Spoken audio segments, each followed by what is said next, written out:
Om Sai Ram. Welcome to Sai Samarpan channel. मैं हूं आपके साथ में विन्नी एंड आज धनतेरस है, so happy Dhanteras to all of you. बाबा आप सबके घर में बहुत बरकत दे, बहुत खुशियां आए आपके घर में, बहुत बरकत दे, बहुत खुशियां दे। तो चलिए, आज से त्योहार जो हैं वो शुरू हो चुके हैं और कल से छोटी दिवाली, बड़ी दिवाली। तो सबको मेरी तरफ से हार्दिक शुभकामनाएं। सबके घर भरे रहें, भंडारे भरे रहें, सबके घर में खुशियां हो, सबके घर में रोशनी हो, उजाले हो और बाबा सबके घर में अच्छे से बरकत रखें और ऐसा कोई भी घर ना हो जिसके घर पर अंधेरा हो। सबके घर पे रोशनी हो, सबके चेहरे पर मुस्कान हो, कोई भी उदास या मायूस ना रहे। ये त्योहार सबके लिए खुशियां लेकर आए। और आज मैं एक बहुत इम्पॉर्टेंट टॉपिक लेकर आई हूँ, बहुत इम्पॉर्टेंट है, जिस पर हम चर्चा करेंगे कि जिस तरीके से आप सभी जानते हो ये त्योहार सब एक साथ आते हैं, ठीक है।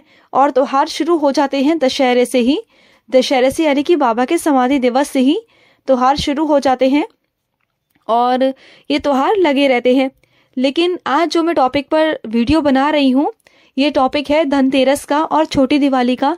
छोटी दिवाली को नरक चतुर्दशी भी कहते हैं। तो आप सभी जानते होंगे कि दिवाली के दिन कैसे क्या पूजा की जाती है। सबके अपने अलग अलग ढंग हैं पूजा करने के। तो दिवाली का तो सबको पता ही होता है, सब अपने घर के रीति रिवाजों और परंपरा के हिसाब से दिवाली की पूजा करते हैं। लेकिन जो धनतेरस होती है और जो छोटी दिवाली होती है, जिसे नरक चतुर्थी कहते हैं, मैं आज उसके बारे में विशेष चर्चा करने आई हूँ कि इस दिन कैसे पूजा की जाती है ईश्वर की। और क्या है कि कुछ लोग धनतेरस वाले दिन करते हैं और कुछ लोग छोटी दिवाली वाले दिन करते हैं। तो ये ज़रूर करना बहुत आवश्यक है। जो नहीं करते हैं वो ज़रूर करें, इस बार ज़रूर करें, ये मेरी सभी से रिक्वेस्ट है। आज मैं बात करने आई हूँ यम की दीपक की। यम यानी कि यमराज जी, हमारे देवता, हमारे भगवान, जो मृत्यु के देवता कहा जाता है जिन्हें, तो उनकी पूजा भी करना बहुत बहुत आवश्यक है और वो इन्हीं त्योहारों पर की जाती है, उन्हें प्रसन्न करने के लिए, ठीक है। तो आप सब ने उन्हें प्रसन्न करना है, उनके आगे दीपक जलाना है और इसका क्या विधि विधान है ये मैं आपको बताऊंगी कि किस तरीके से आपको क्या करना है।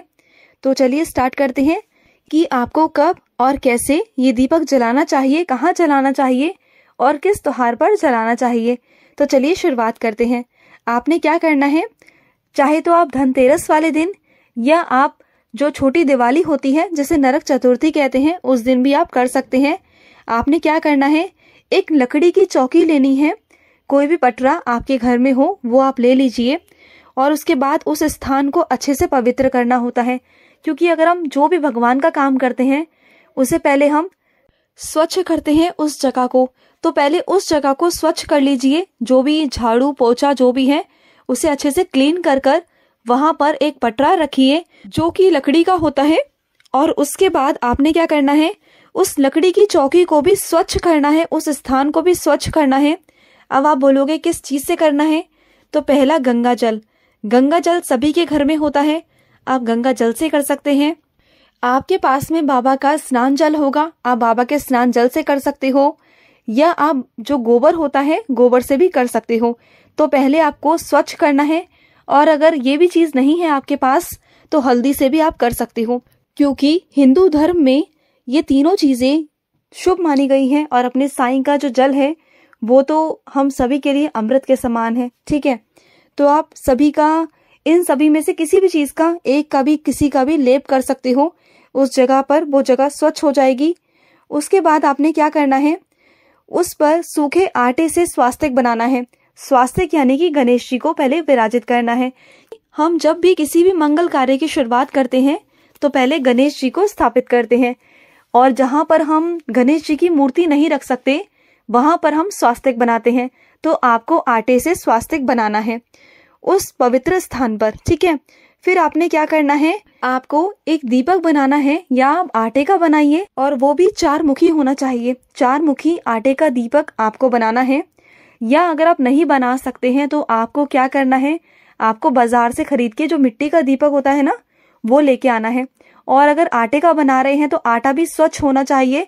ये नहीं कि आपने जो रोटी बनाते हैं वही आटा आपने यूज कर लिया, नहीं, आपने अलग से थोड़ा सा आटा लेना है, उसे गूंदना है और उसका 4 मुखी वाला दीपक आपने बनाना है। ठीक है, आप दोनों में से कुछ भी कर सकते हो।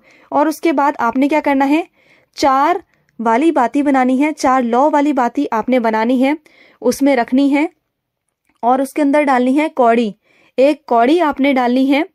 और उसके बाद आप दीपक में डालेंगे तेल। तेल 2 ही होने चाहिए, तिल का या सरसों का, इन दोनों तेलों में से एक तेल होना जरूरी है। आप घी का दीपक नहीं जला सकते, तेल का ही दीपक जलाया जाता है। आपने तेल डालना है इसके अंदर। ठीक है, और तेल डालने के बाद आपने क्या करना है, जो पटरा होगा आपको पहले उसके ऊपर ना गेहूं या चावल रखने हैं। और आपको इतना गेहूं या चावल रखने हैं कि जिससे कि एक परिवार का या किसी एक व्यक्ति का पेट भर सके, या वो गेहूं हो या वो चावल हो। 2 कटोरी तो कम से कम हो, चाहे वो गेहूं हो या चावल हो। फिर आपने वहां पर बिछाने हैं पूरे पटरे के ऊपर। उसी चावल या गेहूं के ऊपर आपने वो चौमुखी दीपक जो है वो रखना है। फिर आपने क्या करना है, आपने उस दीपक को प्रज्वलित करना है, जलाना है। और आपने दीपक जलाते जलाते मंत्र का जाप करना है, ओम धर्मराजाय नमः, ओम धर्मराजाय नमः, ओम धर्मराजाय नमः। आपने इस तरीके से जाप करना है। उसके बाद आपने दीपक प्रज्वलित कर देना है और फिर आपको पूजा में फूल, चंदन, मिठाई, रोली ये सब चढ़ाना है आपने। और इस दिन आपको खीर बनानी बहुत ज़रूरी होती है। आपको जब ये यमराज की पूजा आप करेंगे तो खीर ज़रूर बनाएंगे। और जो भी आप मीठा आप बनाना चाहते हैं वो भी आप बना सकते हो, लेकिन खीर शुभ मानी जाती है। और आप दीपक को खीर या मिठाई जो भी है उसका भोग लगा सकते हैं, यानी कि दिखा सकते हैं, बस थोड़ा थोड़ा सा हल्का सा लगा दीजिए। ठीक है, और फिर आपने क्या करना है, आपके परिवार में जितने भी लोग हैं सबको नंगे पांव परिक्रमा करनी है उस दीपक के चारों तरफ। और जो भी इंसान, जो व्यक्ति आपके परिवार के हैं जो भी परिक्रमा करेंगे, सब 1-1 सिक्का उस दीपक में डालेंगे, जो बहुत ज़रूरी है। ना एक कम ना एक ज़्यादा, सिर्फ 1 का सिक्का आपने डालना बहुत ज़रूरी है, 1 सिक्का ज़रूर डालेंगे। और जब आप सब परिक्रमा कर लेंगे उसके बाद आपने क्या करना है, उस दीपक को उठाकर वहाँ से आपके घर के मुख्य द्वार पर रख देना है। और आपके मुख्य द्वार पे रखने के बाद वो आपने कहाँ रखना है, आपने रखना है दाहिने ओर। जो आपका घर है उसके दाहिने ओर, यानी कि दाहिने दिशा की तरफ रखना है, राइट हैंड की साइड। और अगर आपको नहीं समझ आ रहा तो आप दक्षिण मुखी की तरफ भी रख सकते हैं, ये बहुत शुभ माना जाता है। अगर आप दक्षिण मुखी की तरफ भी रखते हैं तो ये भी सही है, और नहीं तो आप दाहिनी ओर भी रख सकते हैं। फिर आपने क्या करना है, आप जब दीपक बाहर रखेंगे तो आपको जब अंदर आना है तो दीपक की तरफ बार बार मुड़ के नहीं देखना, आपने सीधा अंदर आना है। और बार बार दीपक की तरफ तो बिल्कुल नहीं देखना, बार बार जाकर नहीं देखना। और बुझते हुए दीपक को तो बिल्कुल नहीं देखना, आपने बिल्कुल भी नहीं देखना। तो आपके मन में सवाल आएंगे कि क्यों ये दीपक जलाना चाहिए। तो मैं आपको बता दूं कि धनतेरस के दिन या फिर छोटी दिवाली के दिन यमराज का दीपक जलाना शुभ माना जाता है, क्योंकि ऐसा कहा जाता है कि जो हमारे ऊपर जो अनहोनी होती है, जो संकट होता है वो टल जाता है, जो अकाल मृत्यु होती है वो टल जाती है। और सभी लोग हर साल इस दीपक को जलाते हैं। जिसे नहीं पता है वो भी जलाए, इस बार ज़रूर जलाए, उसे बहुत कृपा प्राप्त होगी, यमराज जी की बहुत कृपा प्राप्त होगी। और जितने भी हिंदू लोग हैं उन सबको पता ही होता है, लेकिन जिन्हें नहीं पता है वो ज़रूर जलाना। इस बार आपने ज़रूर जलाना है, क्योंकि दीपक जलाने से घर में सकारात्मक ऊर्जा ही आती है और नकारात्मक चीज़ें दूर भाग जाती हैं। यमराज से डरिए मत, वो भी हमारे देवता हैं, उनकी भी पूजा करिए, उनका काम है, जो वो करते हैं वो उनका काम है। ठीक है ना। और आप कहोगे कि दीपक जब मस्त हो जाएगा तब अगले दिन हम जो दीपक के अंदर जो हमने कौड़ी डाली थी उस कौड़ी का हम क्या करें। तो उस कौड़ी को आपको लेकर अगले दिन लाल कपड़े में बांधकर अपने घर की तिजोरी में रख देना है, जिससे आपके घर में बहुत सारी बरकत बनी रहेगी। और जो अनाज होगा वो आपको किसी भी गरीब में दे देना है, जो भी जरूरतमंद हो, जो भी गरीब हो, उसे आपने वो दान दे देना है। और कुछ पैसे आप रख कर दे सकते हैं, 11 रुपए, 21 रुपए, जो भी आपकी श्रद्धा हो उस गरीब को आप दे दीजिए, जो भी जरूरतमंद है। और जो ये दीपक है ये आपके घर में बहुत खुशहाली लाएगा, बहुत खुशहाली आप जरूर करना। आपको इसके बेनिफिट्स पता चल जाएंगे जब आप दीपक जलाएंगे ना, तो आपको सच में रिजल्ट दिखाई देंगे। तो चलिए मैं लूंगी समाप्ति, मिलते हैं नेक्स्ट वीडियो में। तब तक के लिए happy Diwali to all my Sai devotees. तो चलिए मिलते हैं नेक्स्ट वीडियो में, तब तक के लिए ओम साई राम, जय साई राम।